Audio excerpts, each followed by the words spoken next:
Hello दोस्तों, कैसे हैं आप सब। हमारी कहानियां देखने के लिए हमारे चैनल को सब्सक्राइब कीजिए और हाँ, बेल आइकॉन पर क्लिक करना मत भूलिएगा। जेठानी के तवे पर देवरानी की रोटियां। ममता ने जब से सुना था कि उसके देवर की शादी पक्की हो गई है, तभी से वो थोड़ी घबराई हुई थी। उसे लग रहा था कि अब देवरानी प्रीति के आने के बाद शायद उसका रुतबा इस घर में खत्म हो जाएगा। इसीलिए ममता इन सब से निपटने का तरीका ढूंढ रही थी। कविता, तू बोल रही थी ना कि कुछ दिनों में जादुई मेला लगने वाला है, तो कब लगेगा? कब तू मुझे चुड़ैल तवे वाली से मिलवाएगी? अरे अगले हफ्ते मैं तुझे ले चलूंगी। चुड़ैल तवे वाले से मेरी बात हो गई है। वो जादुई मेले में तवे बेचने आ रही है। पर तू पहाड़ी के पास मेरे साथ चढ़कर जा पाएगी ना? अरे अपनी देवरानी को नीचा दिखाने के लिए मैं किसी पहाड़ी के पार क्या सीधा पाताल लोक में भी चली जाऊंगी। मुझे बस तरीका चाहिए अपनी देवरानी को नीचा दिखाने का, ताकि वो मेरी जगह इस घर में ना ले पाए और ससुराल में उसकी बदनामी हो जाए। किससे बात कर रही है ममता? अरे माँ जी, वो मैं अपनी सहेली से, बस ऐसे ही। अच्छा ये सब छोड़, बात सुन। शाम को बाजार जाना है, प्रीति के लिए साड़ियां खरीदनी है। शादी को तो अब कुछ ही दिन बचे हैं, तो हमें जल्दी जल्दी तैयारियां करनी होंगी। हाँ ठीक है माँ जी, तो हम कल ही बाजार चलेंगे। अगले कुछ दिनों तक ममता ने अपनी सास के साथ शादी की खरीदारी की। अचानक एक दिन ममता की सहेली ने उसे बताया कि जादुई बाजार आज लग गया है। तो ममता बहाना करके सहेली के साथ पहाड़ी के पार जादुई बाजार में चली गई। ममता ने देखा उस बाजार में बहुत सारे जादूगर जादुई करतब दिखा रहे हैं और तरह तरह के जादुई सामान बेच रहे हैं। कविता ममता को जादूगरनी के पास ले गई जो जादुई तवे बेच रही थी। जादूगरनी आंटी नमस्ते, ये मेरी सहेली ममता है। वो आपने मुझे एक जादुई तवा दिया था ना, जिस पर रोटी डालते से ही अपने आप बन जाती है, वैसा ही तवा मेरी सहेली ममता को चाहिए। हाँ जादूगरनी आंटी, मुझे वो वाला तवा दे दो। पर वो तवा तो ऐसा है कि जो खरीदता है बस वही उस पर रोटी बना पाता है। अगर कोई और रोटी बनाएगा तो रोटी जल जाएगी। अगर तुम अपने लिए ये तवा खरीद रही हो फिर तो सही है। और हाँ, एक बात और, ध्यान रहे, जादू भी ईमानदारी से चलते हैं। अगर तुमने जरा सी भी बेईमानी की तो फिर ये तवा नष्ट हो जाएगा। हाँ जादूगरनी आंटी, ये मैं अपने लिए खरीद रही हूँ। मेरे से रोटियां अच्छी नहीं बनती तो मैंने सोचा जादुई तवे पर रोटियां बना लिया करूंगी। ममता ने जादूगरनी से झूठ बोला। जादूगरनी समझ गई कि ममता झूठ बोल रही है, पर वह कुछ नहीं बोली। उसने चुपचाप तवा ममता को दे दिया और तवा लेकर ममता खुशी खुशी घर आ गई। अब ममता रोजाना इस नए तवे पर रोटियां बनाने में लगी हुई थी। तवा जादुई था, इसलिए रोटियां बहुत बढ़िया बनती थी। ममता, ये नया तवा कब खरीद कर लाई और पुराना तवा कहाँ गया? माँ जी, पुराना तवा बहुत खराब हो रहा था। मैंने सोचा जब नई देवरानी घर में आ रही है तो क्यों ना नया तवा भी घर में आ जाए। मैंने ठीक किया ना? ममता बहू, मुझे ये देखकर बहुत खुशी हो रही है कि तुम अपनी देवरानी के लिए अपने मन में कितना प्रेम रखती हो। तुम्हें कितनी फिक्र है। अभी तो प्रीति इस घर में आई भी नहीं और तुमने उसकी सुख सुविधाओं का पूरा ख्याल रखना शुरू कर दिया है। जीती रहो बहू। बस मैं तो यही चाहती हूँ कि तुम्हारे और तुम्हारी देवरानी प्रीति के बीच हमेशा प्यार बना रहे। और फिर कुछ दिनों बाद प्रीति घर में छोटी बहू बनकर आ गई। माँ जी, मैं तो अपने साथ सारे बर्तन लेकर आई थी। इसमें से अगर रसोई में कुछ चाहिए तो मैं निकाल लेती हूँ, जैसे चकला, बेलन, तवा। अरे बहू, इसमें पूछना क्या है, तुम्हारा अपना घर है। तुम जैसा चाहे, जो चाहे सामान रसोई में बदल सकती हो। मैंने आज तक ममता को कभी नहीं टोका। उसका जो मन होता है वो वही करती है। तुम्हें अगर लगता है कि कुछ बदलने की जरूरत है तो तुम बदल सकती हो, या फिर अपना सामान भी इस्तेमाल कर सकती हो। ठीक है माँ जी, तो फिर मैं ये चकला, बेलन, तवा ले जाती हूँ। अब क्या करूँ? प्रीति तो अपना तवा ले आई, मुझे इसे रोकना होगा। ममता भाभी, वो मैं नया तवा और चकला रसोई में रख दूं? चकला तो तुम रख दो प्रीति, पर तवा तो मैं अभी कुछ दिन पहले ही नया लेकर आई हूँ। पुराना तवा खराब हो रहा था तो मैंने सोचा कि शादी के बाद जब तुम पहली रसोई में पहली बार रोटी बनाओगी तो तवा नया होना चाहिए, इसीलिए मैं तो खरीद कर ले आई थी। ये देखो, बिल्कुल नया तवा है। एक काम करो, तुम अपना तवा संभाल कर रख दो। जब ये तवा पुराना हो जाएगा तब हम तुम्हारे वाले तवे पर रोटियां बना लेंगे। अभी तुम मेरे तवे पर रोटी बना लो। दो दो तवे क्या ही करने हैं। ठीक है भाभी, तो अभी हम आपके तवे पर रोटी बना लेंगे। जब जरूरत होगी आप मुझे बता देना, मैं ये वाला तवा निकाल दूंगी। हाँ, और क्या, बिल्कुल, तुम अभी मेरे लाए हुए तवे पर ही रोटी बनाना। अच्छा सुनो, अब रात को तो रोटी तुम्हें बनानी है। आखिर मैं तुम्हारी जेठानी हूँ, देवरानी के हाथों की रोटी खाने का हक तो बनता है। मैं तुम पर हुक्म चला सकती हूँ। हाँ हाँ भाभी, क्यों नहीं, आपका पूरा हक है मेरे ऊपर हुक्म चलाने का। अरे मैं तो मजाक कर रही थी मेरी प्यारी देवरानी। प्रीति को क्या पता था कि ममता उसके साथ क्या चाल खेल रही है। प्रीति बेचारी तो सोच रही थी कि ममता उसे बहुत प्यार करती है, पर सच तो ये था कि ममता प्रीति से नफरत करती थी। शाम को प्रीति सबके लिए रोटियां बनाने लगी, पर उसने जैसे ही पहली रोटी तवे पर डाली वो तुरंत जल गई। प्रीति ने सोचा शायद गैस ज्यादा तेज है। उसने आंच धीमी की और तीसरी रोटी डाली, पर वो भी जल गई। एक के बाद एक सारी रोटियां जल रही थी। मैंने तो गैस की आंच धीमी कर दी, फिर भी इस तवे पर रोटियां जल रही हैं। अब क्या करूं? शादी के बाद पहली बार रोटी बना रही हूँ। सब लोग क्या कहेंगे कि मैं जली हुई रोटियां बनाती हूँ। ममता सब कुछ रसोई के बाहर खड़ी देख रही थी। मन ही मन वो हंसने लगी और प्रीति के पास गई। प्रीति, रोटियां बन गई क्या? अरे ये क्या, तुमने तो सारी रोटियां जला दी। माँ जी, रसोई में आकर देखो, आपकी नई बहू को रोटियां बनानी नहीं आती। देखो सारी रोटी जला दी। ऐसी बात नहीं है भाभी, पता नहीं रोटियां जल कैसे गई। मैं तो वैसे ही बना रही थी जैसे हमेशा बनाती हूँ, पर इस तवे पर रोटियां जल रही हैं। पता नहीं ये तवा मुझे लग रहा है ठीक नहीं है। अच्छा तो ये बात है, मैंने उस दिन तुम्हारा तवा इस्तेमाल करने के लिए मना कर दिया तो तुमने सारा दोष मेरे तवे पर निकाल दिया। मैं तुम्हारी दुश्मन नहीं हूँ प्रीति, मैंने तुम्हें नया तवा दिया था। हटो, मैं तुम्हें रोटी बनाकर दिखाती हूँ, वो भी इसी तवे पर। शांत हो जाओ बहू, आराम से बात करो। ममता ने रोटी बनाई तो तवे पर बढ़िया रोटी बन गई। प्रीति और सास दोनों हैरान रह गए। प्रीति को लगा शायद सचमुच उससे गलती हुई है, आज उसने रोटियां जला दी हैं। बाकी की रोटियां ममता ने बना दी। प्रीति को उस दिन बहुत बुरा लगा, सबके सामने उसका अपमान हुआ था। उस दिन के बाद से प्रीति के मन में एक डर बैठ गया। वो सोचने लगी कि कहीं सास और परिवार वाले उसे अनाड़ी न समझ ले, लेकिन प्रीति ने हार नहीं मानी। उसने ठान लिया कि अब वो अपनी रसोई की जिम्मेदारियों को अच्छे से निभाएगी।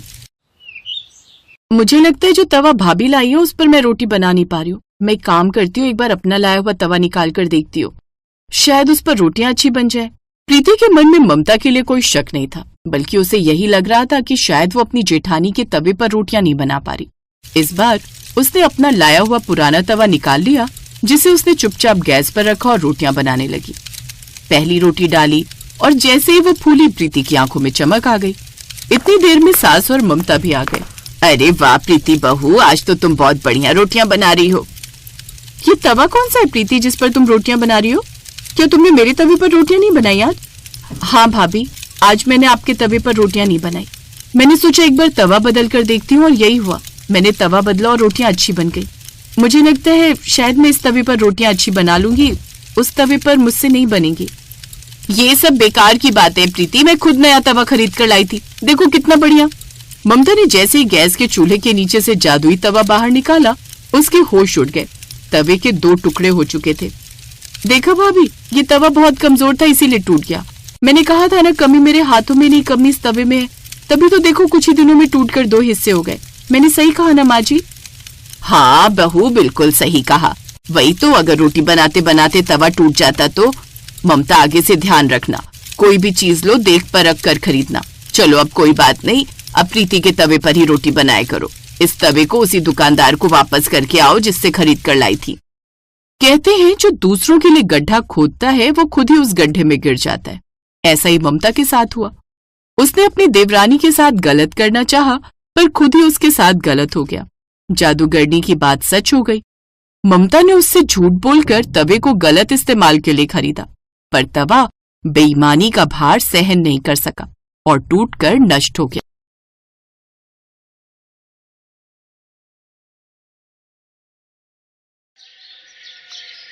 और फिर पता है क्या हुआ? क्या हुआ बता?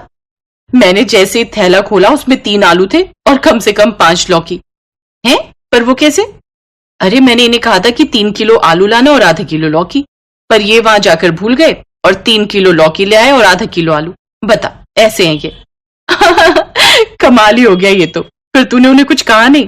कहती क्या, पहले तो मुझे समझ ही नहीं आया, फिर जब मैंने दिमाग लगाया तो समझ में आया कि भुलक्कड़ राम सब्जी गलत तौल से ले आए हैं। फिर जब मैंने इन्हें इनकी समझदारी बताई तो खुद भी हंसने लगे।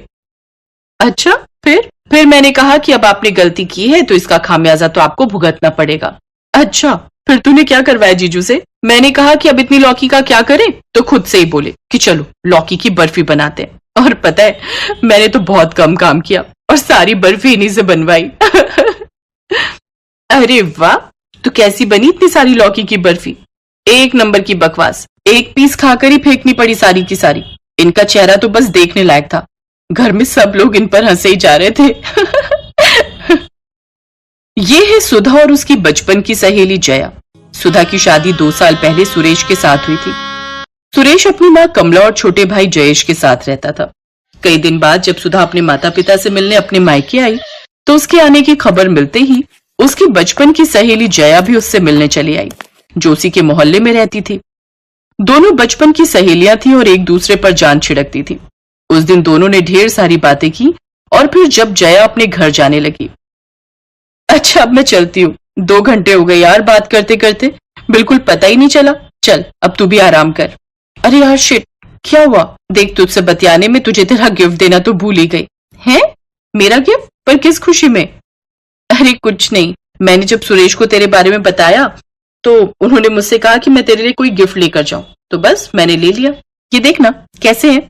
वाह कितने प्यारी इयररिंग्स है यार, कसम से अब ना मुझे तुझसे जलन हो रही है। जलन? पर क्यों? कितने प्यारे हस्बैंड मिले हैं तुझे यार, कितनी केयरिंग है। काश मेरी शादी उनसे हो गई होती। चल पगली, वैसे तेरे पास एक मौका है। हैं? क्या बोल रही है? अरे मैं अपने देवर जयेश की बात कर रही हूँ, वो बिल्कुल अपने भैया की कॉपी है और तेरे लिए एकदम परफेक्ट है। बोल बात चलाऊं क्या? चल पगली, ओके बाय। जया शर्माते हुए वहां से चली गई। सुधा 1 हफ्ते के लिए अपने मायके आई थी और जया उससे रोज मिलने आती थी। और फिर जब सुधा के ससुराल वापस जाने का वक्त आया तब, क्या यार अब तू चली जाएगी? कितना मजा आया ना 6 दिन। हाँ यार तेरे साथ 6 दिन कैसे बीते पता ही नहीं चला। साथ में शॉपिंग करना, गोलगप्पे खाना, सच में बचपन की सारी यादें ताजा हो गई यार। मुझे तेरी बहुत याद आएगी। हाँ मुझे भी। अच्छा सुन ना, तूने क्या सोचा फिर उस बारे में? किस बारे में? अरे पगली शादी तो करेगी ना कहीं, तो मेरे ही घर आ जाना, मिलकर खूब मस्ती किया करेंगे। हैं? तू सच में कह रही थी क्या उस दिन? और नहीं तो क्या, तुझे क्या लगा मजाक कर रही हूँ मैं? और क्या, देख मेरी तो अरेंज मैरिज हुई थी, इसलिए मैं तो सुरेश को जानती भी नहीं थी। पर मेरी किस्मत देख कि मुझे कितने केयरिंग और लविंग हस्बैंड मिले। और भरोसा रख जयेश भी वैसा ही है, और मैं गारंटी दे रही हूँ उसकी। और वैसे भी अगर तू मेरी देवरानी बनकर आएगी तो सोचना, फिर तो मजा ही आ जाएगा। रोज शॉपिंग और रोज गोलगप्पे, एक बार सोचकर तो देख। पर कुछ नहीं। अरे मेरी देवरानी बन जाएगी तो जिंदगी भर साथ रहेंगे हम दोनों, एक घर में एक छत के नीचे। प्लीज हाँ बोल देना यार। अच्छा ठीक है बाबा, पर बात किससे करूं, कैसे करूं, मतलब कि अरे उस सब के लिए मैं हूं ना, तू बिल्कुल चिंता मत कर। इतना कहते ही सुधा ने खुशी में जया को जोर से गले लगा लिया। दोनों सहेलियां बहुत खुश थीं।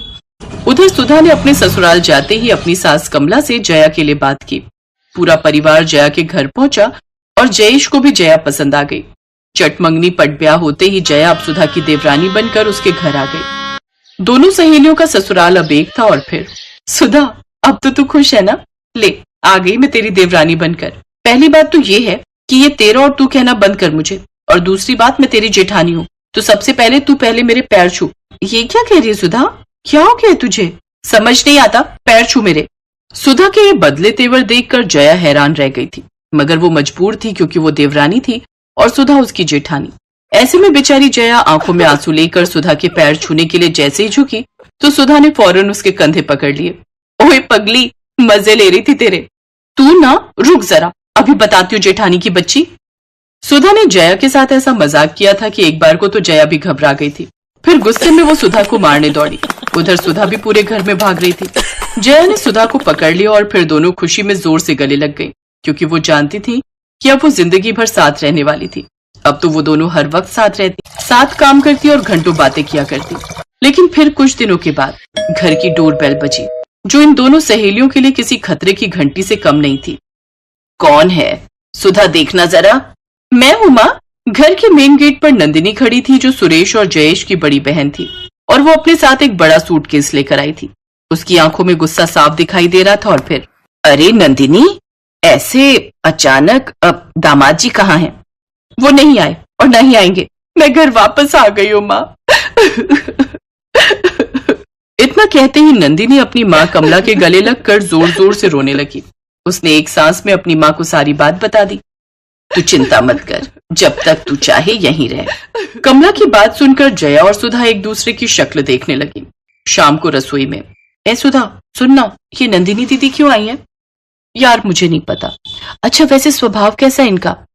ठीक ही है, पर ज्यादा बात नहीं करती हैं। उनकी शादी पहले हो गई थी तो मैं भी ज्यादा जानती नहीं उनके बारे में। यार मुझे चिंता हो रही है। किस बात की? अरे यार अभी तक तो हम लोग खूब मस्ती करते थे, मम्मी जी को भी कोई दिक्कत नहीं थी, पर नंदिनी दीदी मुझे थोड़ी खूंखार टाइप लग रही है। चल पगली, ये सब मत सोच और अपना काम कर। जया का डर सही था। नंदिनी को ज्यादा हंसी मजाक पसंद नहीं था और इसीलिए अब नंदिनी की वजह से सुधा और जया भी घर में शांत ही रहने लगे। फिर एक दिन खाने पर, अरे जया दाल तुमने बनाई है ना? हाँ जी मम्मी मैंने बनाई है। एक बार चख कर तो देख, कितना तेज नमक है। मस्ती अपनी जगह है पर काम को लेकर थोड़ा गंभीर भी रहा करो बेटा। जी मम्मी जी। कमला गुस्से में खाने की मेज से उठकर चली गई। उसके बाद नंदिनी भी खाना छोड़कर चली गई और ये देखकर जया और सुधा घबरा गए। अरे यार सुधा तू देख नहीं सकती थी क्या? मैंने कहा था कि दाल में नमक डाल दे, ये थोड़ी ही कहा था कि उसमें नमक भर ही दे। फालतू में डांट पड़वा दी मम्मी जी से। तेरी कसम यार मैंने ठीक ही डाला था, पर पता नहीं कैसे नमक इतना तेज हो गया। तू रहने दे यार, बस एक काम दिया था तुझे। इतना कहकर जया गुस्से में वहां से चली गई। बाद में सुधा ने उसे मनाने की बहुत कोशिश की लेकिन जया नहीं मानी। फिर कुछ दिनों के बाद, जया सुन ना, क्या कर रही है? कपड़े धो रही हूँ। बता यार मेरी एक साड़ी धो देगी क्या प्लीज? हाँ हाँ ठीक है ला दे दे। जया ने गुस्से में सुधा से उसकी साड़ी ले ली। उधर कपड़े धोकर जया छत पर गई और सारे कपड़े सूखने के लिए डाल दिए। थोड़ी देर बाद सुधा अपनी साड़ी लेने छत पर गई तो उसने देखा कि उसकी साड़ी पहले से भी ज्यादा गंदी थी और छत के कोने में जमीन पर पड़ी थी। ये देखते ही सुधा भड़क गई और तेजी से नीचे उतरी। जया, ओ जया, अगर तुझे साड़ी नहीं धोनी थी तो साफ बोल देती ना, उसे ऐसे फेंकने की क्या जरूरत थी? देख मैंने तुझे कहा था कि मैंने जानबूझकर नमक तेज नहीं किया था, पर तू है कि अब उस छोटी सी बात का बदला लेने पर आ गई। जा, मुझे तुझसे अब से कोई बात नहीं करनी। ओए सुन, तू क्या बात नहीं करेगी मुझसे? मैं ही तुझसे बात नहीं करूंगी। अब से भाड़ में जा तू, समझी? जया के इतना कहते ही दोनों में लड़ाई शुरू हो गई। तभी वहां उनकी सास कमला आ गई और फिर, अरे ये क्या कर रही हो तुम दोनों?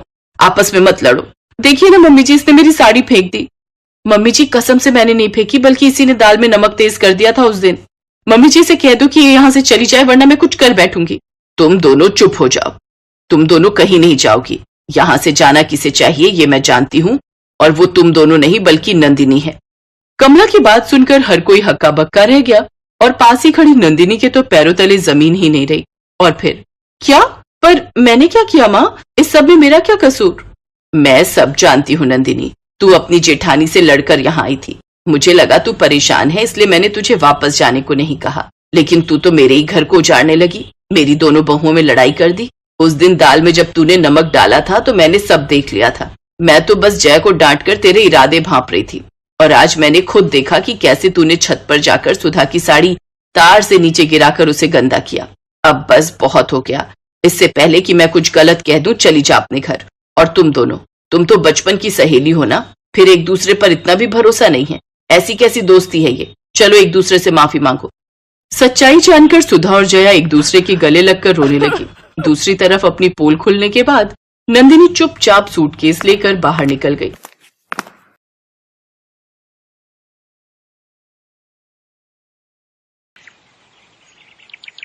आशा देवी की बड़ी बहू शर्मिला स्वभाव की बहुत सीधी सादी थी, जबकि छोटी बहू रजनी उतनी ही चुस्त और चालाक थी, या यूं कहो कि एक नंबर की 420 थी रजनी। किसी को बेवकूफ बनाकर अपना फायदा ढूंढना ही उसकी आदत थी। माँ जी, ये गुलाबी रंग की साड़ी मैं ले लूं? मेरे पास गुलाबी रंग की एक भी साड़ी नहीं है। पर ये साड़ी तो शर्मिला बहू ने। अरे कोई बात नहीं माँ जी, अगर ये साड़ी रजनी को पसंद है तो रजनी ये रख ले, मैं ये नीली रख लूंगी। ठीक है, फिर कल शाम को तुम दोनों जल्दी से तैयार हो जाना, कहीं हमें बरखा की शादी में पहुंचने में देर ना हो जाए। अच्छा हुआ मैंने ये गुलाबी रंग की साड़ी रख ली। मैंने इस पर लगे प्राइस के रेट जो देख लिए थे, ये तो नीली साड़ी से 2000 रुपए महंगी है। अब कल इस साड़ी में मैं सबसे सुंदर लगने वाली हूँ। शर्मिला बहू, तुम सचमुच बहुत अच्छी हो। तुम्हें रिश्ते निभाने आते हैं। तुम अपने मधुर व्यवहार से किसी को भी अपना बना सकती हो, बस देखने वाले का नजरिया होना चाहिए। मैं जानती हूँ तुमने अपने लिए गुलाबी साड़ी पसंद की थी, पर तुमने रजनी का दिल रखने के लिए उसे वो साड़ी दे दी। अक्सर ऐसा ही होता था। रजनी हमेशा पहले ही चीजों का चुनाव कर लेती थी। रजनी गुलाबी साड़ी लेकर कमरे में गई, पर जब वो तैयार होने लगी तो उसकी पलंग में लगी एक कील से थोड़ी फट गई। अब क्या करूं? ये साड़ी तो किनारे से फट गई। मैं अब बरखा की शादी में क्या पहनूंगी? आइडिया, ये ठीक रहेगा। रजनी चालाक थी। वो बहाने से सास के पास गई और बोली, माँ जी, ये देखिए, ये साड़ी किनारे से फटी हुई है। लगता है शर्मिला भाभी किसी सस्ती दुकान से ये साड़ियां खरीद कर लाई हैं। कितने मन से मैं ये गुलाबी साड़ी पहनकर तैयार हो रही थी, अब ये फटी हुई साड़ी पहनकर थोड़ी न जाऊंगी। कुछ भी कहो शर्मिला भाभी, आप बहुत चालाक हो। आपने जानबूझकर मुझे हल्की साड़ी दे दी। नहीं, ऐसी बात नहीं है रजनी, मैं देख कर लाई थी। अगर तुम कहो तो मैं दुकानदार को एक बार ये साड़ी दिखा देती हूँ। अभी तो हमें शाम को जाना है, मैं बदल कर ले आऊंगी। नहीं नहीं, उसकी कोई जरूरत नहीं है, मैं कोई और पहन लूंगी। आप ही पहनो नई साड़ी। एक काम करो रजनी, तुम नीली वाली साड़ी पहन लो। मेरे पास एक और साड़ी रखी है, मैं वो पहन लूंगी। पर शर्मिला बहू, ठीक है, दे दो मुझे वो साड़ी, इतनी पसंद नहीं थी, मजबूरी है इसलिए पहन रही हूँ। रजनी चालाकी से वो गुलाबी फटी हुई साड़ी शर्मिला को दे देती है और शादी में जाने के लिए नई नीली साड़ी पहन लेती है।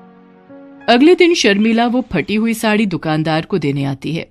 बहन जी, आप हमारे पुराने ग्राहक हो, इसलिए मैं ये साड़ी बदल कर दूसरी दे रहा हूँ। पर हमारी दुकान में ऐसा कभी नहीं हुआ। हमारी दुकान में सारी साड़ियां चेक होकर ही आती हैं। मैंने भी आपको चेक करवा कर ही दी थी, पर हो सकता है कहीं देखना रह गया हो। ये इसका दूसरा पीस आप ले जाओ। शुक्रिया भाई साहब। शर्मिला साड़ी लेकर घर पहुंचती है।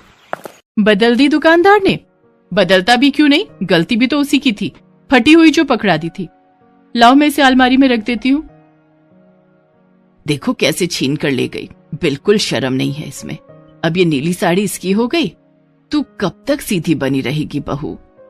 शर्मिला चुपचाप वहां से चली जाती है, पर आशा देवी अच्छे से जानती थी कि रजनी ने चालाकी से दोनों साड़ियां ले ली। ऐसे ही एक दिन रजनी की सहेली उससे मिलने आई। सुमन, कितने दिनों बाद तुझसे मिलना हुआ। शादी के बाद तो तू मेरठ में सेटल हो गई थी ना? हाँ, हो तो गई थी, पर हस्बैंड की जॉब कैलिफोर्निया में लग गई है, तो हम विदेश जा रहे हैं। वैसे आऊंगी आफ्टर 6 मंथ्स, मेरा आना होगा। अभी वहां कुछ सेट कर ले, फिर सब कुछ यहाँ से समेट कर एक बार परमानेंट शिफ्ट हो जाएंगे। अच्छा रजनी, मुझे तेरे से एक काम था। हाँ बोल। मेरा दिल्ली में कोई भी नहीं है, तो मैं सोच रही थी कि मेरे पास बहुत सारा गोल्ड है, तो अभी तो मैं कैलिफोर्निया नहीं ले जा सकती। मुझे इसे बेचना है और हमारी कल की फ्लाइट है। मेरे पास इतना समय नहीं है कि मैं आज के आज में सारा गोल्ड अपना बेच सकूं, इसलिए तू मेरा गोल्ड अपने पास संभाल कर रख ले। तकरीबन 5 लाख का गोल्ड है। ये सारे जेवर तू संभाल कर रख ले, मैं 6 महीने बाद वापस आऊंगी तो ये जेवर बेच दूंगी। ठीक है, कोई बात नहीं, तू मेरे पास रख दे, मैं संभाल कर रख दूंगी, तू बेफिक्र होकर जा। सुमन अपना सारा जेवर रजनी को दे जाती है। रजनी बहू, ऐसे किसी की चीज यूं इस तरह अपने घर में रखना ठीक बात नहीं है। तुमने एक बार सोने की परख भी नहीं की कि वो कितने का है, कितने का नहीं है। मुझे ये सब कुछ ठीक नहीं लगा। तुम क्यों किसी की जिम्मेदारी अपने ऊपर लेती हो? आजकल ऐसा जमाना नहीं है। माँ जी, मेरी सहेली को मैं बहुत समय से जानती हूँ। वो काफी पैसे वाली है। उसके पास इतना सोना होना कोई हैरानी की बात नहीं है। उसका पति बहुत बड़ी कंपनी में नौकरी करता है, लाखों की सैलरी है। देखो, खुद ही कह रही है कि कैलिफोर्निया शिफ्ट हो जाएगी। अब वो पागल थोड़ी है जो मेरे पास अपना सोना रखवाने के लिए आएगी। रजनी अपनी सास की बातों को अनसुना कर देती है। एक दिन, अरे रजनी बहू, तैयार हुई या नहीं? शर्मिला बहू और मैं कब के तैयार हो गए। मिसेस शर्मा के घर कीर्तन शुरू हो जाएगा, हम तब जाएंगे जब आरती शुरू होगी। क्या? अरे आ रही हूँ माँ जी, ये देखो मैं तैयार हो गई। ये तो वही जेवर है ना जो तुम्हारी सहेली तुम्हारे पास रखवा कर गई है। तुमने ये क्यों पहन लिए? अरे तो क्या हुआ माँ जी, कौन सा वो अभी लेने आ रही है? अभी अगले हफ्ते आना है उसने। 5 महीने से ऊपर हो गए मेरे पास ये जेवर संभाले हुए। अब एक बार पहन भी लूंगी तो क्या बिगड़ जाएगा। रजनी अपनी सास और जेठानी के साथ पड़ोस में कीर्तन में जाती है। सब लोग रजनी की तरफ ही देख रहे थे क्योंकि उसने बहुत सारे जेवर पहने हुए थे। उन्हीं में से एक महिला रजनी से जेवर के बारे में पूछती है।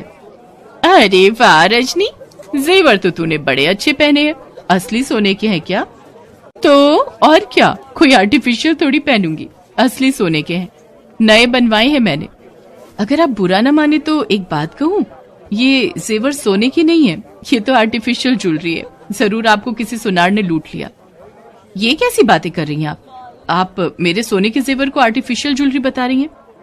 मैं एक सुनारिन हूँ, बचपन से सोने में खेली हूँ। मुझे अच्छी खासी सोने की परख है। मैं देखते ही पहचान जाती हूँ कि सोना है या पीतल। काफी देर तक रजनी उस महिला से बहस करती रही और आखिर वो एक सुनार के पास पहुंची, पर सुनार ने भी जेवर नकली होने का दावा किया। सुनार की बातें सुनकर रजनी घबरा जाती है। उसकी सास और शर्मिला भी परेशान हो जाती है। रजनी सुमन को फोन पर सारी बात बताती है। उसकी बातों को सुनकर सुमन इंडिया लौटती है। मुझे कुछ नहीं पता रजनी, मैंने तुम्हें असली जेवर दिए थे। ये वो जेवर है ही नहीं जो मैंने तुम्हें दिए थे। ये तो तुम आर्टिफिशियल जेवर मुझे दिखा रही हो। मेरे जेवर दूसरे थे। तुमने मेरे साथ धोखेबाजी की है। तुम कैसी बातें कर रही हो सुमन? तुम यही जेवर तो मुझे पकड़ा कर गई थी। मैं भला जेवर क्यों बदलूंगी? अरे मैं तुम्हें कॉलेज के जमाने से जानती हूँ। तुम जैसी 420 औरत पूरी दुनिया में नहीं मिल सकती। तुमने अपनी चालाकी यहाँ भी नहीं छोड़ी। चुपचाप मेरे जेवर मुझे वापस करो या फिर 5 लाख रुपए मुझे दो। मैं तो पहले ही कह रही थी ऐसे किसी पर विश्वास मत कर, पर ये मानती कहाँ है। अब अपने दोनों बेटों को बुलाऊं दुकान से, वही इसका हल निकालेंगे, वरना पुलिस हमारे घर में आते देर नहीं लगेगी। तभी काफी देर से चुप खड़ी शर्मिला कमरे में से अपना मोबाइल फोन लेकर आती है। सुमन, बहुत हो गया तुम्हारा नाटक। तुमने मेरी देवरानी की बहुत बेइज्जती कर ली। मेरी देवरानी लाखों में एक है और तुम्हारी मक्कारी का सबूत मेरे पास मेरे मोबाइल में कैद है। उस दिन जब तुम रजनी को जेवर दे रही थी, मैंने चुपचाप रजनी को बिना बताए तुम्हारा वीडियो बना लिया था और कुछ फोटो खींच ली थी। ये देखो, तुम यही जेवर रजनी को दे रही थी। इससे पहले कि मैं पुलिस को बुलाऊं, तुम चुपचाप यहां से चली जाओ, वरना धोखाधड़ी के इल्जाम में मैं तुम्हें गिरफ्तार भी करवा सकती हूँ। शर्मिला भाभी, आपने उस दिन वीडियो बना लिया था। आज आपकी वजह से मेरे ऊपर से ये झूठा इल्जाम लगने से बच गया। सुमन, यहाँ से चली जाओ और ये अपने आर्टिफिशियल जेवर भी ले जाओ। सच में किसी से अगर कुछ भी लेना देना करो तो उसकी कोई लिखा पढ़ी या रिसीविंग जरूर ले लो। ये बात मैंने आज सीख ली है, भले ही कोई अपना दोस्त हो, रिश्तेदार हो या फिर पराया। सुमन डर जाती है और वहां से चुपचाप चली जाती है। शर्मिला बहू, मैं ये तो जानती थी कि तुम समझदार हो, पर इतनी दिमाग वाली हो ये मुझे आज पता चला। आप ठीक कह रही हो माँ जी, मैं अपने आप को बहुत चालाक समझती थी, पर हर चालाक व्यक्ति समझदार नहीं होता। कभी कभी इंसान का घमंड उसे मार देता है। सॉरी माँ जी, सॉरी शर्मिला भाभी। आज के बाद मैं कभी भी ऐसा कुछ नहीं करूंगी जिससे इस परिवार पर कोई आंच आए। रजनी आशा देवी और शर्मिला से माफी मांगती है। जब आशा देवी के दोनों बेटों को भी इस बारे में पता चलता है तो वो भी बहुत खुश होते हैं, क्योंकि शर्मिला ने इस बात को समझदारी से खुद ही सुलझा लिया। रजनी भी उस दिन से अपनी सास और जेठानी से मेल मिलाप से रहने लगी। हेलो दोस्तों, कैसे हैं आप सब? हमारी कहानियां देखने के लिए हमारे चैनल को सब्सक्राइब कीजिए और हाँ, बेल आइकॉन पर क्लिक करना मत भूलिएगा।